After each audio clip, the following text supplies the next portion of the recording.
Like in Fallout 1, Fallout 2 has random and special encounters. Some of these are story-related. We only get them when we unlock them after making certain decisions in the story. Some of them are location-related. We only trigger them when exploring the world map in a certain area. Many of the random encounters are pretty similar. We'll find mobsters attacking caravans, raiders attacking caravans, raiders attacking mobsters, yakuza attacking mobsters, aliens attacking yakuza. For this video, I'm not going to cover all of those possibilities. Instead, I'm going to focus on the random encounters that we unlock from quest choices and in certain locations, and special encounters.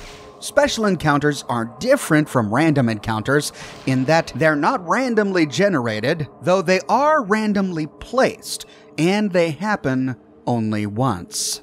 One of the first encounters we are likely to see is while exploring the world map outside of Klamath or Modoc. Without warning, we arrive in the desert.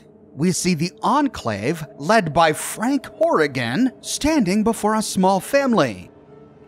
Old man, you will come with us. Leave us alone. I will never support the cause of your superiors. I will not ask you again. Come now, or you will be made an example of. I would rather what knowledge I have disappear with me to the grave. So be it. Kill them all. Then Frank Horrigan turns towards us. This is none of your affair. Turn around and walk away. But even if we don't, Frank Horrigan is the one who turns around and walks away. We get this encounter long before we ever meet Frank Horrigan, long before we even know what the Enclave is. What knowledge did this man have that was so dangerous that the Enclave would send Frank Horrigan after him? What knowledge did he have that could have been so useful to the Enclave that this man preferred that he and his family be killed than to give it to them? We may never know, but we can only assume that these poor people died heroes. Next, while wandering the world map after having visited Redding, we can sometimes stumble into an encounter where a man races at us shouting, "You killed my brother! Now I kill you!" This is Newt Morton, one of the 4 Morton brothers. We recall, as I explored in my video on Redding, we have an opportunity to do a job for the sheriff that requires us to clear out the Wanamingo Mine. The Wanamingo Mine, which was guarded by Frog Morton. Frog Morton was instantly hostile. He wasn't a nice guy, and we had to kill him to move forward. But what the sheriff didn't tell us at the time was that Frog Morton had 3 angry brothers, bent on revenge. These 3 brothers track us around the world map until we kill them or they kill us. Each of the brothers comes with a band of ruffians, but they're not terribly difficult. The other brothers are Snake and Toad Morton. Each brother is a little more powerful than the last, and the final brother, Snake Morton, carries an H&K G11E, a moderately rare weapon. Then one day, we stumble upon a special encounter. We can recognize these special encounters from others because an icon on the map turns into a lightning bolt and blinks red. We have discovered a new location, unknown.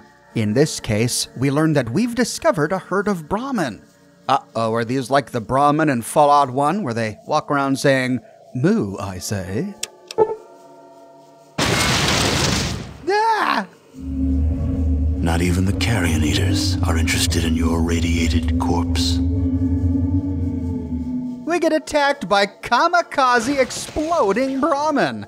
It is possible to survive this encounter if we know what's coming and we run around, but only by fleeing. If we attack the kamikaze Brahmin, we can kill them, but new ones appear in their place. We find the next encounter by exploring a series of tiles next to each other directly north of Modoc. this encounter only appears here, and it doesn't stand out. The game simply describes it as an encounter with a trader and guards. When we appear here, we see a trader surrounded by guards like many other encounters in the game. But unlike these caravanners and traders, the game describes this man as a salesman. "Greetings, friend," he says. "My name is Willie, and I have a deal for you." He seems to be reading from a card, and after a while, we doze off. A while later, we groggily open our eyes as we finally notice that someone is kicking us. "Well," says Willie, "are you interested or not?" "Interested in what?" we can ask. And he says, "This little gem is truly one of a kind, from the far reaches of, It works by pointing it like, Look, I don't know what the hell this is. You want it or not? The price is $20,000. 20,000? Okay, I'll take it." "Yes, indeedy," says Willie. "You won't regret this. It was nice giving you the business. See you around." And with that, Willie walks off. But we see that we have purchased an alien blaster. A strange gun of obviously alien origin. Looks like it can support small energy cells, however. Minimum strength 2. It has a magazine size of 30 and it weighs 5 pounds. I got extremely lucky, because I got the alien blaster on my first time finding Willie. You see, Willie has much more than the alien blaster for sale. If we first are lucky enough to trigger the random encounter, the game then randomly chooses from a variety of different weapons in the game upon talking with Willie. But this random selection is limited by our level. If we're low level, we only gain access to the items he carries for low level characters. If we're high level, that pool is added to with a bunch of higher level items. We have the potential to get the sharpened spear, the spiked knuckles, a knife, rock, or a regular spear, throwing knives, 10mm pistol, crowbar, club, brass knuckles, or the Red Ryder BB gun, a sharpened pole, the combat knife, the Desert Eagle, a double-barrel shotgun, a hunting rifle, a 10mm SMG, a 14mm pistol, a cattle prod, a ripper, a power fist, an assault rifle, a sniper rifle, and a minigun. We have to be level 13 or higher to have an opportunity to purchase the alien blaster. We are also more likely to get the alien blaster if we meet Willie when we are level 21 or higher, as that knocks us off the loot tables of some of the lower level items. If we are level 21 or higher, we have a 1 in 5 chance of finding the alien blaster on his inventory when we find him. If we're lucky enough to find him, and we're at the right level, and when we find him, the game chooses the alien blaster, we then have to pass an additional luck check. And if we fail it, the game re-rolls his inventory. But if we pass the luck check, we get the alien blaster. I should note that this is one of the few scripted encounters that is repeatable. If we didn't get the alien blaster on our first attempt, we can travel these 4 cells just north of Modoc until we get the Willie encounter again. And it's well worth it! The alien blaster is the best weapon in the game.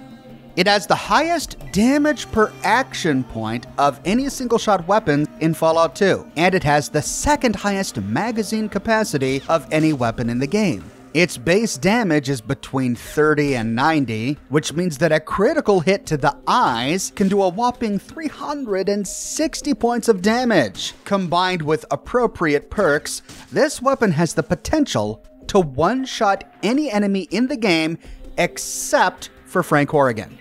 It has an AP of 4, but with the fast shot and bonus rate of fire perks, we can whittle that down to 2. The only drawback to this weapon is that it has a relatively short range of only 10 hexes. The sniper rifle and the Gauss rifles, with a weapon range of 30, far surpass it, but it's still an essential weapon to get, especially after we complete the game. Next, we stumble upon another unknown encounter. We arrive in a desert field littered with corpses, death claws, people, Brahmin, blood piles, and bones. We see only one thing alive, and that's a dog in the very middle. We see a ragged-looking dog that could expire at any moment. After a while, the dog meanders towards us and then begins to follow us around. The dog seems to take a liking to you. This can't be good. Examining our character sheet, we see that we've picked up a new perk called Jinxed. The good thing is that everyone around you has more critical failures in combat. The bad thing is that you do too. And we see that our luck is all the way down to 1. By talking with the pariah dog, we roll a luck check. If we fail the luck check, he joins our party, taking up one of our party limit slots. If our party limit is full, he still joins our party, and he follows us around forever. Also, he doesn't do anything. He doesn't defend us in combat, he just stands there. The only way to get rid of the Jinxed perk and to restore our luck back to normal is to kill the pariah dog. But that's easier said than done.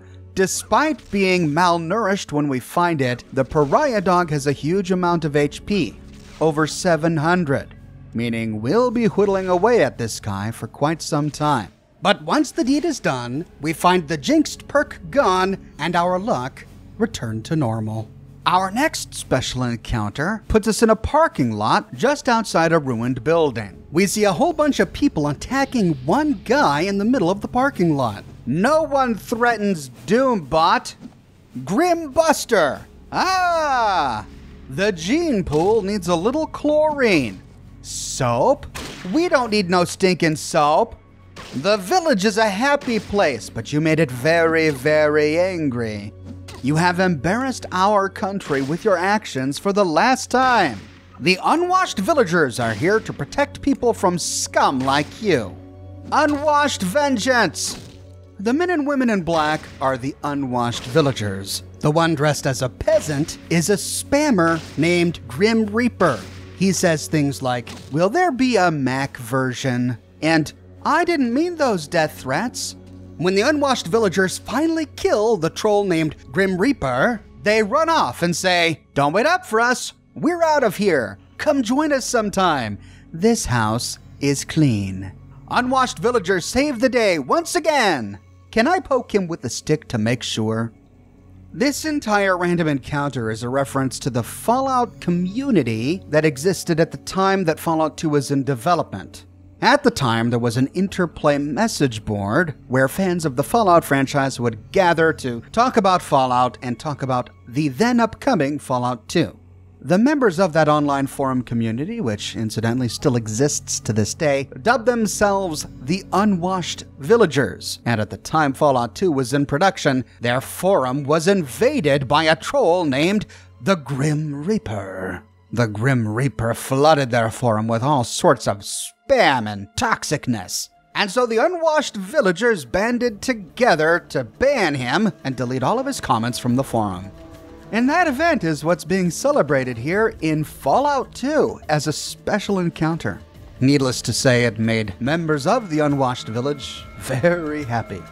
Our next special encounter is a meeting with King Arthur's knights. We arrive in the ruins of a castle, and arrayed before us are a group of knights dressed in power armor. One of them addresses us. "Do you speak the king's tongue?" "Hello! Hey, I'm over here. Could you spare a moment of your time?" "Now come on, don't ignore me. Please, I need to ask you something important." Moving forward. "Hail, travelers. My name is Arthur, son of Uther Pendragon from the Brotherhood of Steel. We are on a quest for the holy hand grenade of Antioch. Hast thou seen it?" "Holy what of who, we can say?" And Arthur says, "The holy hand grenade of Antioch? Why, 'tis only the greatest handheld anti-personnel weapon of its kind." "Why do you search for such a terrible weapon?" "We of the Brotherhood of Steel seek to find this most devastating weapon of our ancestors and secure it from those who would abuse the power of the holy hand grenade of Antioch." "Why, we can ask?" "Well," he says, "because the Brotherhood of Steel is dedicated to protecting the weak and defenseless, and this thing could really hurt someone." "Why?" we can again ask. because it's really the only moral thing to do. Why? We can again ask. Look now, we are really quite busy. Are you going to help us or not? Have you seen the holy hand grenade of Antioch or not?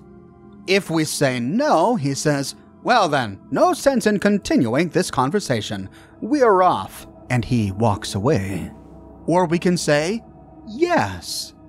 Well, why didn't you say so? Says Arthur. If you could just tell us where, we'll be off and you can get back to whatever it is you were doing. And we can point in a random direction. Right then, thank you for your help. Something for your trouble. Wait, we can say, I am also on a quest. I seek the holy Gek. Have you seen it? Gek, you said? Why, yes. We have 2 of them. Don't need another one. Thanks all the same, though. Since you have 2 of them, we can say, maybe you could give me one. Oh, no. Couldn't do that, says Arthur. Wouldn't be right to end your quest that easily. There's some more of them that way. Go get your own. He points in a direction about the same way you pointed when you told him where the holy hand grenade of Antioch was. And that ends the conversation. Well, he says, we must continue our quest for the hand grenade of Antioch. Come, Patsy, and Robin's minstrels sing a tune.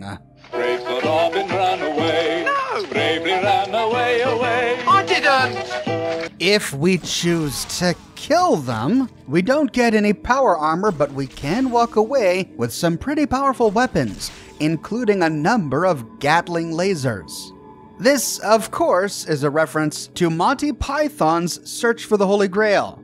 Now, there is another special encounter related to this one that was ultimately cut from the game, but we can find traces of this special encounter in the game files. But because it was cut from the game, the scripting for the characters doesn't work correctly. In this special encounter, we stumble upon a cave.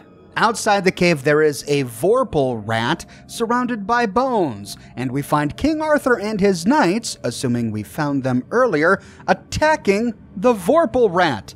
The Vorpal rat who in turn kills them all. Then heading into the cave, we find the holy hand grenade of Antioch. But sadly, as it was cut from the game, we never gained this item in the game. However, Obsidian actually added the holy hand grenade of Antioch to Fallout New Vegas as part of a Wild Wasteland encounter. We can find it in the basement of a building inside Camp Searchlight.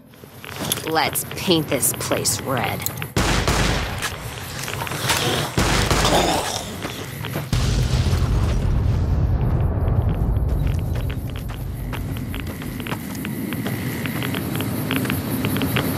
When we stumble upon the next special encounter, we stand before a donut-shaped monument.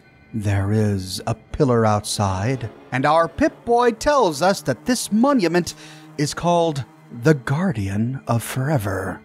We can go all the way around it, but there's nothing there.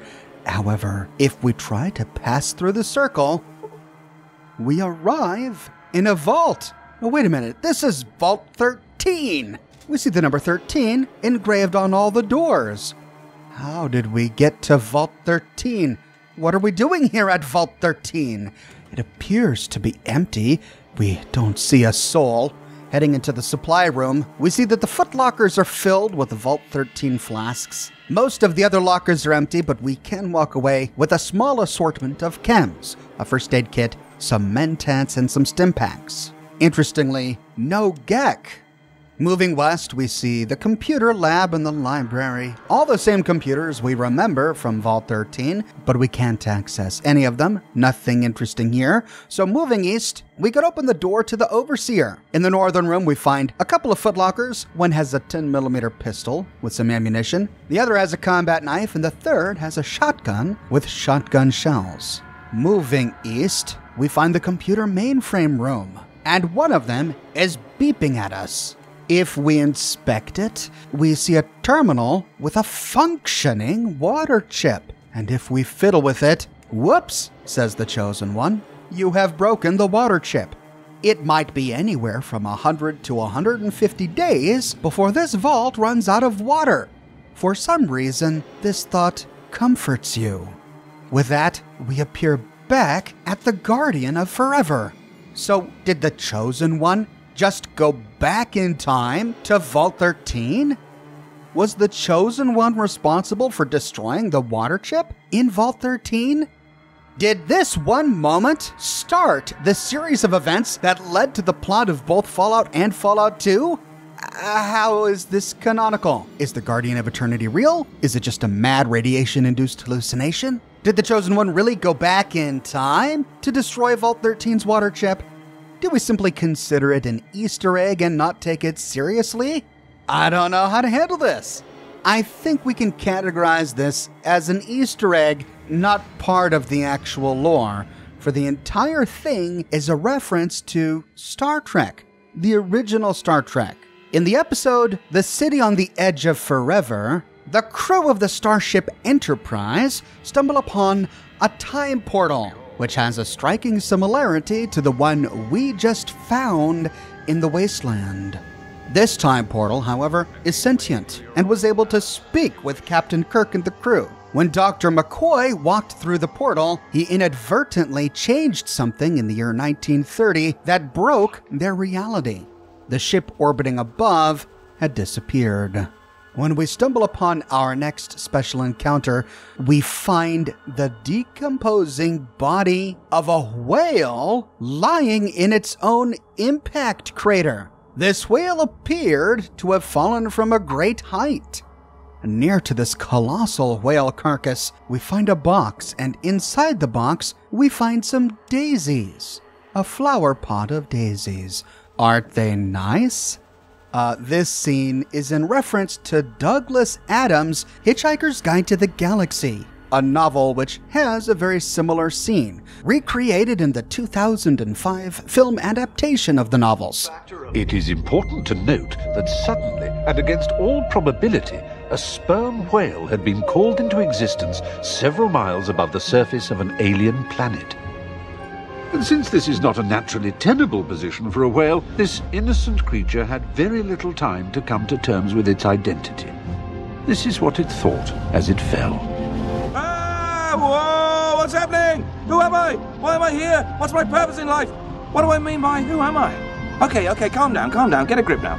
Ooh, this is an interesting sensation. What is it? It's a sort of a tingling in my... Well, I suppose I better start finding names for things. Let's call it, tail. Yeah, tail. And hey, what's this roaring sound? Whooshing past what I'm suddenly going to call my head. Wind. Is that a good name? It'll do. Yay, this is really exciting. I'm dizzy with anticipation. Or is it the wind? There's an awful lot of that now, isn't there? And what's this thing coming towards me very fast? So big and flat and round, it needs a big wide-sounding name like ow, ound, round, ground. That's it, ground. I wonder if it'll be friends with me. Hello, ground. Our next special encounter only happens if a strict set of circumstances have been met inside the town of Modoc. Remember in my video on Modoc, we found the injured Brahmin Bess lying on the ground behind Grisham's slaughterhouse. At the time, we used our doctor skill to heal Bess. After doing so, Bess follows us around Modoc as a temporary companion. At this moment, if we wanted to, we could have sold Bess to Grisham to slaughter. However, this option only comes up when we ask him to make some jerky for us. He says, "Wow, that's a fine-looking animal you have there. Should make for some fine jerky. Tell you what, I'll just keep some of the jerky as payment. What do you say?" We can say, "No way, I love Bess. Nobody's gonna make jerky out of her." In which case, she continues to follow us around Modoc until we leave, then disappears from the game. Or we can say, "Sounds good to me. When can I come back and pick up my jerky?" Grisham says, "Great, come back in about a week. You can pick up your jerky in the smokehouse located just outside the slaughterhouse. I'll leave it in a sack for you. Good doing business with you." With that, Bess disappears. And if we head to the slaughterhouse, we see that one more Brahmin has been added to the pen. Bess. Now, if we come back a week later, we'll find Bess gone and the sack of meat left for us, as promised. However, if we're having second thoughts, we can open the gate to the Brahmin pen and have a chat with Bess. "Moo," she says, Poor girl, the Chosen One can say. Maybe I shouldn't have sold you for jerky. Would you like to get out of here? More. Okay then, says the Chosen One. Let's get out of here. With that, all of the Brahmin converge on the exit. This can get awkward as we can't tell them to move, and they can get in our way. So it's best to dash out first before they block us inside, as this gate is the only exit. They then travel through the exit grid, and I'm sure the Chosen One goes to bed at night thinking he or she has done a very good thing. However, one day while traveling the world map just outside of Modoc, we have a chance to run into a herd of Brahmin. We arrive at a desert plain. We startle a flock of vultures feeding off a dead herd of Brahmin. And moving north, oh no! It's the entire Brahmin herd! They're dead! We killed them. And the moral of the story is that the slaughterhouse is probably a preferable end when compared to the cold indifference of the burning desert. I should put that one on a bubblegum wrapper. In our next special encounter, we discover a tin woodsman. We arrive near to a house outside of which is a man in Enclave power armor. Oil can. What was that? Oil can. Nearby, we find an oil can. If we use it on the man in power armor, he says, "Thanks a lot. You have no idea how long I've been stuck here. Well, take this for your trouble. I have to go." Thanks, we can say. And the Tin Woodsman runs off. For our efforts, he gives us a stack of 150 microfusion cells. Examining the oil can, which is a one-of-a-kind item, you see a can of Armor Go, a space-age polymer lubricant for powered armor. It weighs 3 pounds. So our friend in the power armor was all rusted up. He couldn't move an inch. I guess he was lucky that he rusted up right next to an oil can. There isn't anything of interest in the cabin that we can loot, though there are a number of set pieces that are rare, unique to this cabin, including the cola fridge, a unique model of the fridge that we don't see elsewhere in the game, and the stove. The Tin Woodsman is of course a reference to the Tin Man from The Wizard of Oz. Did you say something? He said oil can. In our next special encounter, we find a man guarding a bridge. For some reason, says the Chosen One, I think I should save my game in a brand new slot. We arrive at the southern end of a chasm. There's no exit grid on this end. To continue, we have to cross this bridge, but it is being guarded by a robed figure. Stop! Who would cross the bridge of death must answer me these questions 3, ere the other side ye see. We find 3 options, all which have the same response. We can say, "Ask me the questions, Bridgekeeper. I am not afraid." What is your name? We see a number of options, including Oxhorn of Arroyo, Harry, Hakunin, Testicles, Richard Gray, Seymour Heine, the Chosen One, or maybe I'll just come back later. If we answer this question incorrectly,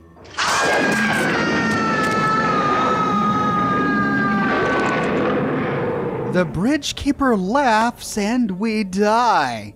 Correct answers are either Oxhorn of Arroyo or the Chosen One. If we answer it correctly, he says, "What is your quest?" We find 4 options. To search for the Holy Gek, to search for a way to save my village, quest? Or maybe I'll just come back when you're feeling a little better. Incorrect answers lead to our death. The 2 correct answers are to search for the Holy Gek and to search for a way to save my village. If we answer correctly, we get to the 3rd question. The Bridgekeeper says, "What is the minimum requirement for the Quick Pockets perk?" We find 8 options. I don't really know. Strength of 5, agility of 5, agility of 6, level 3, level 6, level 9, There are 2 correct answers here. Agility of 5 or level 3. Or we can say, what do you mean? The statistic or level requirement? If we choose the latter... I don't know that.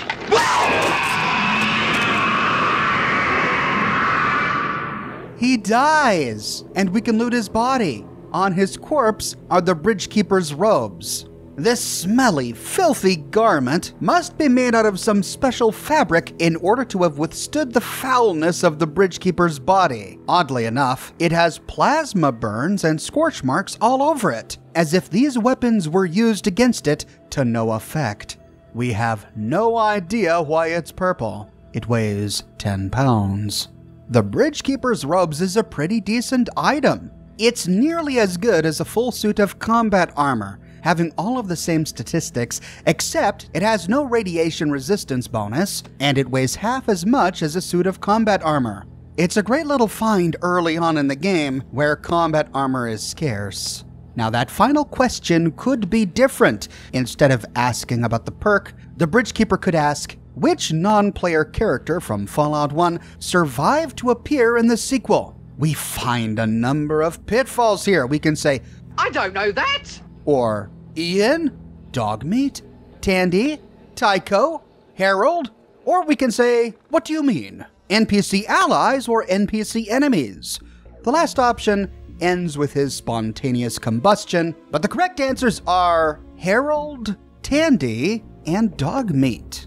We'll learn why Dogmeat in just a bit. If we get the third and final question correct, the Bridgekeeper says, Right, off you go. Oh, thank you. Thank you very much. But as he walks away, he mumbles to himself, I never get to ask the good questions. I'm going to talk to my agent about this. I keep telling him I have to stop doing these cheese gigs. How am I ever going to get the respect that I deserve being in low-budget movies and video games? I should really think about getting into car repair. I hear that's where all the money is made these days. There are other questions as well. We could get, how much weight can a person with a strength of 6 carry, assuming he has the strong back perk?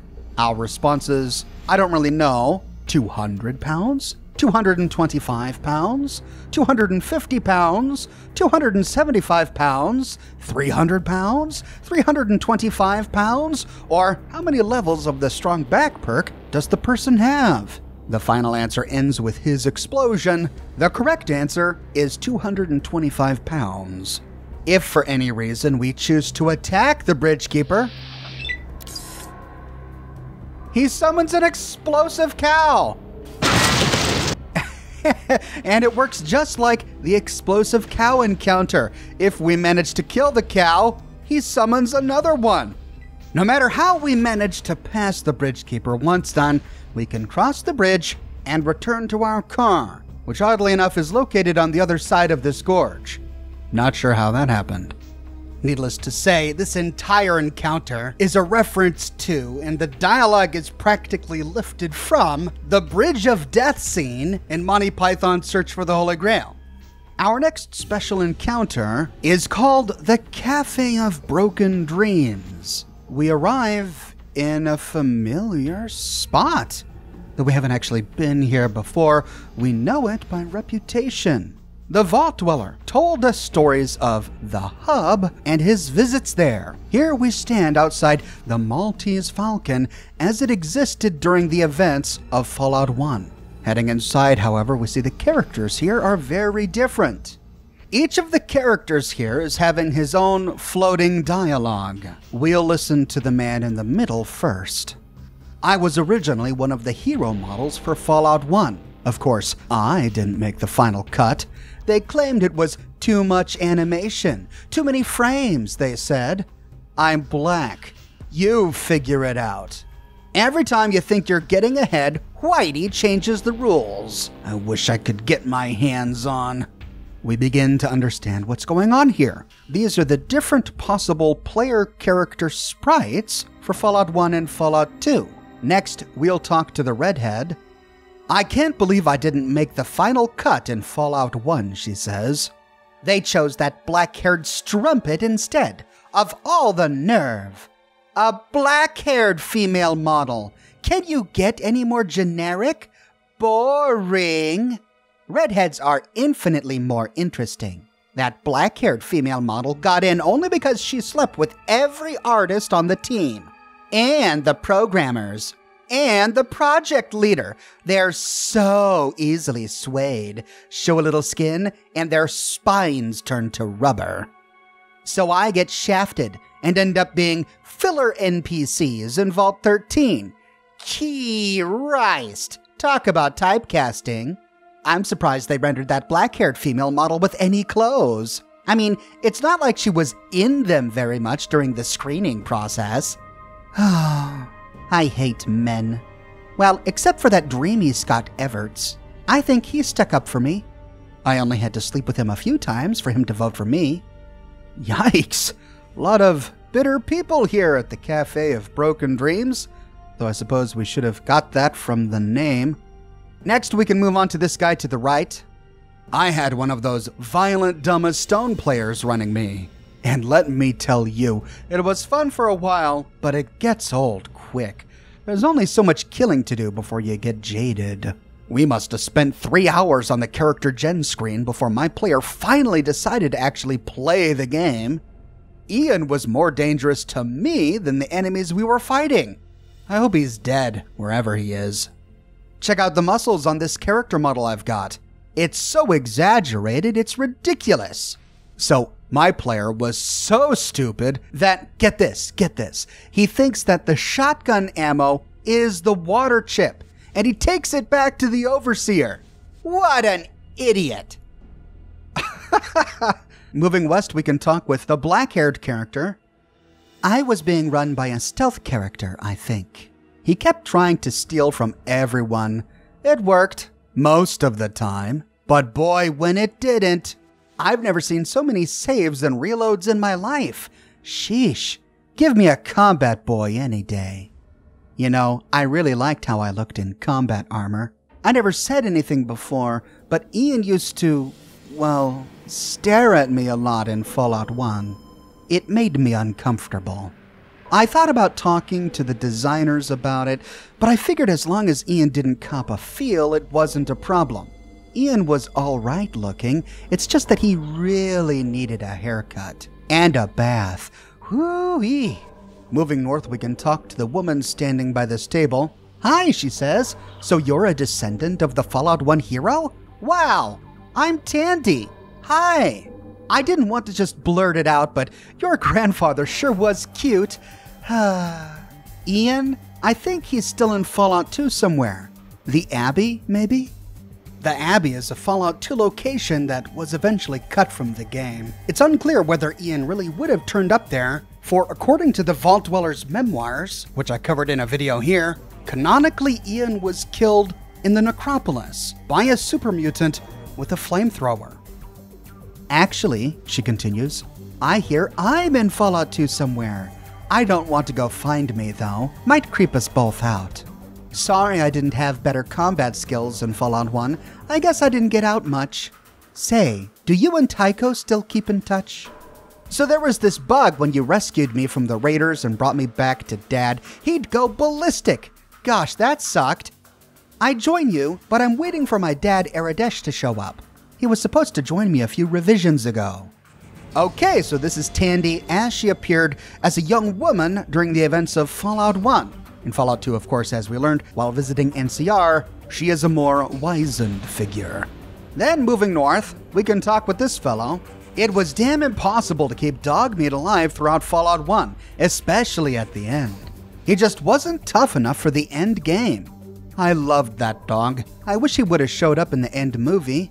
There was this one player, Vince DeNargo, who had this tactic for keeping Dogmeat alive at the end. He'd lock him in a force field room on every level to keep him out of combat. The annoying part was doing it on every level without the mutants wasting Dogmeat. I think he pulled it off. He's talking about the Mariposa military base here, where we found a number of force fields. The yellow force fields didn't do any damage, so locking him in a yellow force field was a safe way to keep him from killing himself on the red force fields. And standing next to him, growling angrily, is one mean-looking dog. but he looks a little familiar. On a hunch, if we take off our power armor and show off our Vault 13 jumpsuit, the dog gives a low whine when it sees the vault suit. It looks like it wants to come with us. It's Dogmeat! We find him here at the Cafe of Broken Dreams. We can leave Dogmeat alone, or we can say, "Come on, boy, time to do some damage." And with that, Dogmeat joins our party as a brand new companion. Then over in the corner, we find a rotting ghoul. "Normies, everywhere normies," he says. "Name's Set. Yours is World of Hurt." Chuckle, chuckle. Nap. Dirt. Nap dirt. Dirt nap. Dirt nap again. Dirt nap. Makes my shadow grow.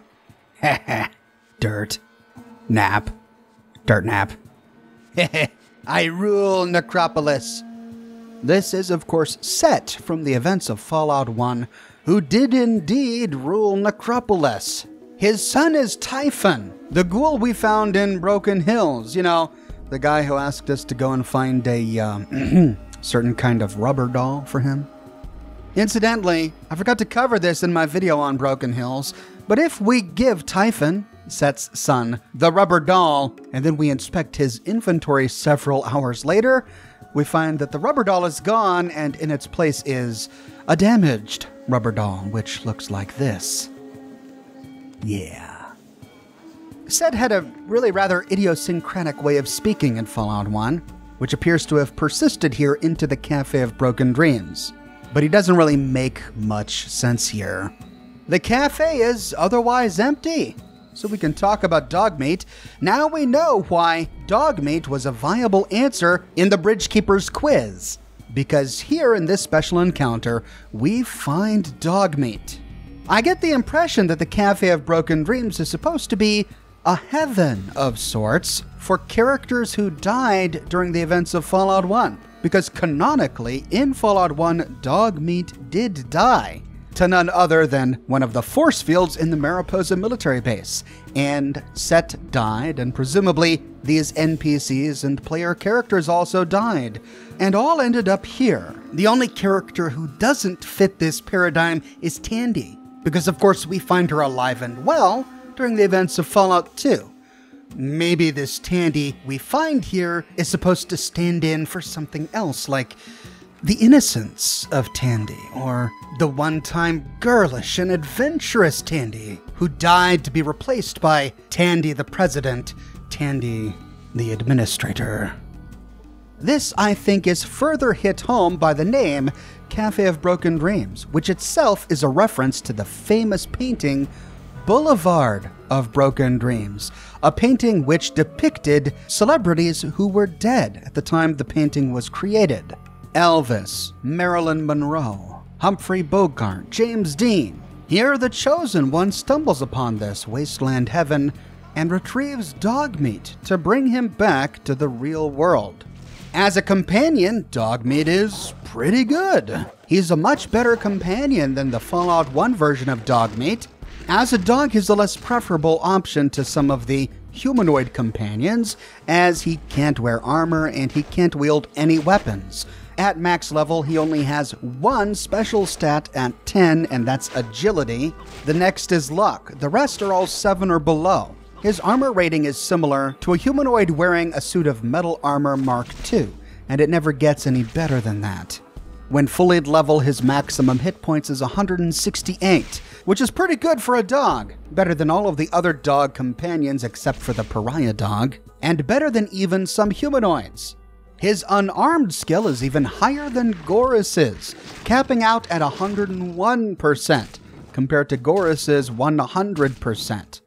But compared to Gorys, he's still a bit weaker, with fewer hit points and overall lower special stats. This is another special encounter that presents us with problems in terms of lore. We again have to decide whether or not we want to accept it at face value or choose to believe that this is just an Easter egg, a fun little piece of content by the developers that we really shouldn't take seriously. Incidentally, if at any point we attack Dogmeat, a man in a black leather jacket appears and says, "Hey, mate, you screwing with me, dog." and he attacks. This is a reference to Mad Max. Mad Max, which was the inspiration for dog meat to begin with. This is confirmed by his name. His name is Mel. And of course, Mad Max was played by Mel Gibson in the movies.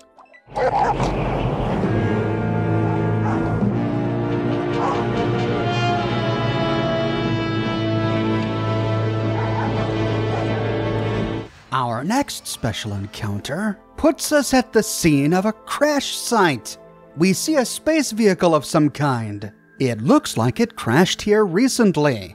The site of the shuttle reads BMO 0523/2, the USS Torres. On the ground beneath the shuttle are pools of toxic radioactive goo, and surrounding the shuttle are the corpses of men wearing red shirts. And indeed, they're simply called Dead Red Shirt. One of the corpses is empty, but on the other two, we find a total of 3 hypos.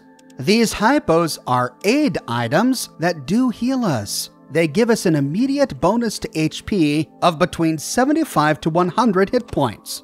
That makes them superior to super stim packs with no side effects. The game describes them as a medical injection instrument of some kind.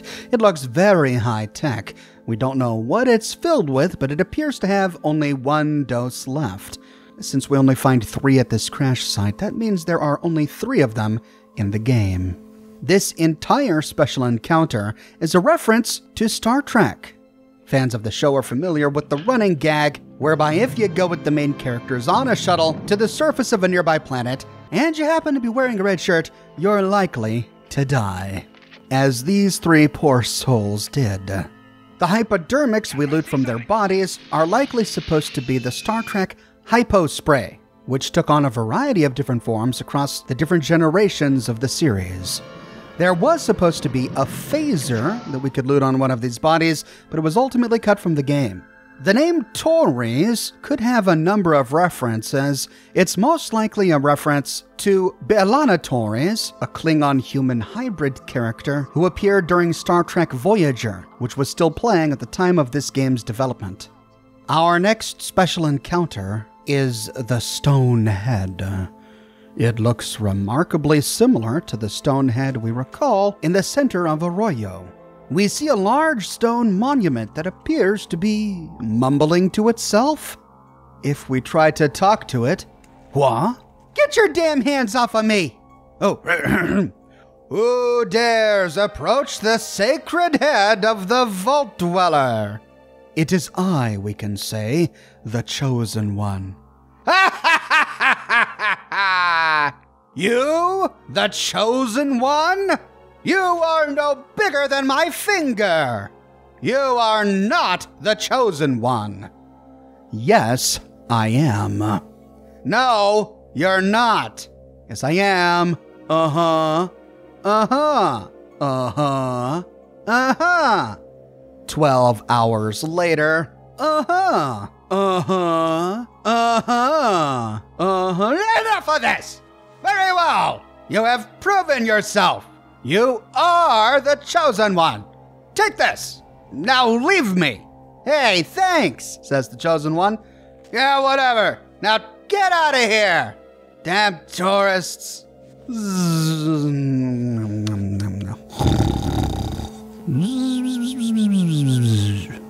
We see that the gift the stone face gave us was a monument chunk.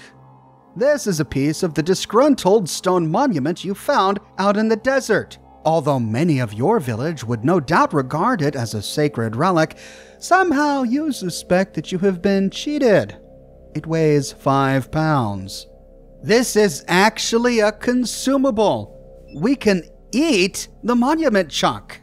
Upon ingestion, we immediately get +3 to strength, 3 to agility, and +50 to damage resistance. But after 1 hour, we lose 6 strength, 6 agility, and 50 damage resistance. It takes 2 hours for the monument chunk to run its course and return our stats back to normal. If we try to talk to the Stonehead again, I already gave you a gift! Begone, idiot! I wish I could see what was behind me.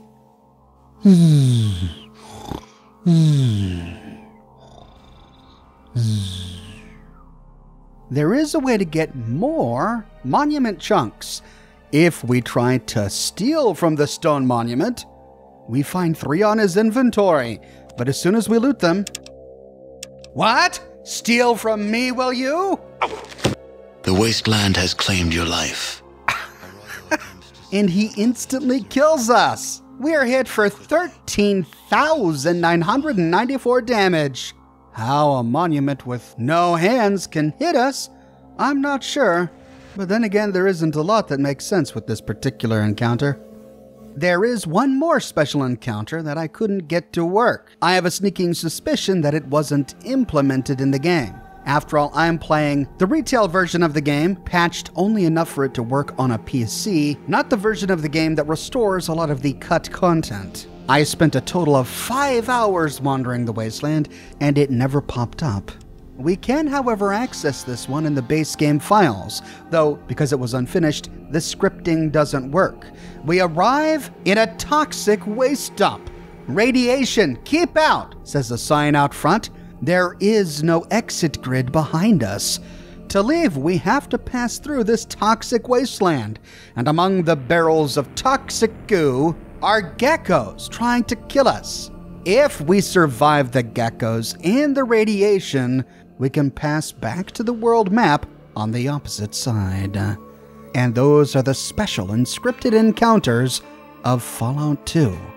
Did you get all of them in your gameplay? What did you think of them? Let me know your thoughts in the comments section below. I publish many videos each and every week on my channel, so if you don't want to miss my next episode, be sure to subscribe and to click that bell notification button. If you have and you still feel like you're missing out on YouTube notifications, consider following me on Twitter at Oxhorn. I update Twitter manually with every new piece of content that I publish. I've got a brand new shirt in the shop, Enclave.